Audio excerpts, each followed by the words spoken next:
बच्चों से सब पेरेंट्स को बोलूंगा एक बार जरूर विजिट करें पीडब्ल्यू में। जम्मू के बच्चों को काफी दूर पड़ रहा था, जो अगर सिटी साइड के एरिया के बच्चे हैं, लखनऊ रोड के बच्चे हैं, उसके लिए हमने एक सेंटर लखनऊ रोड पे भी खोला है।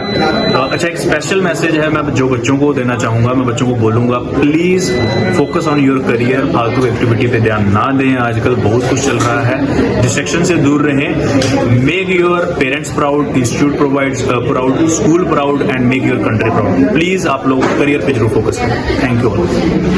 आज आपने प्रेस कॉन्फ्रेंस में किस सर, मैं आपका धन्यवाद करना चाहूँगा, अपना कीमती समय आप निकाल के आए। आज हम फिजिक्स वाला के बारे में सभी व्यूअर्स को बताना चाहते हैं। फिजिक्स वाला कैसे शुरू हुआ, 2014 में एक यूट्यूब चैनल के फॉर्म में, 2020 में फिजिक्स वाला ने अपनी ऐप लॉन्च करी एंड 2021 से फिजिक्स वाला ने अपने ऑफलाइन सेंटर्स भी लॉन्च करना शुरू किए। आज हमारा जम्मू में एक ऑफलाइन विद्यापीठ सेंटर है जिसमें 3000 प्लस बच्चे पढ़ रहे हैं, जिस सेंटर में भी हम मौजूद हैं and we are very happy to announce physics वाला जम्मू में एक और सेंटर अपना लॉन्च कर रहा है लखनऊ रोड पे एंड अगले साल की हमारी एडमिशंस भी ओपन हो चुकी हैं, बच्चे हमें ज्वाइन कर सकते हैं।